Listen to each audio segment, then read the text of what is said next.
एका मोठ्या माणसाचा इंटरव्ह्यू घ्यायचा होता. तो म्हणाला माझ्याकडे वेळ नाही.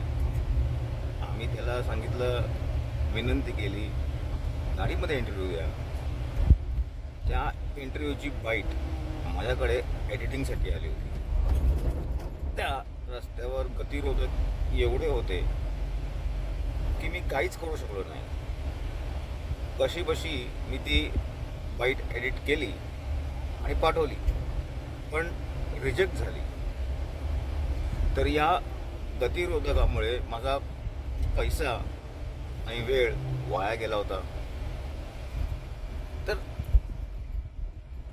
ह्याच्यामुळे अजून कोणाचं काय काय नुकसान होतं याचं मी संशोधन केलं म्हणजे शहरात किती स्पीड ब्रेकर आहेत आणि किती गाड्या आहेत, आपलं केवढं फ्यूल वेस्ट होतं ह्याचं संशोधन नाही केलं.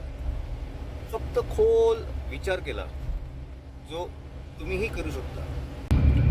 त्याचे निष्कर्ष फार गंभीर होते.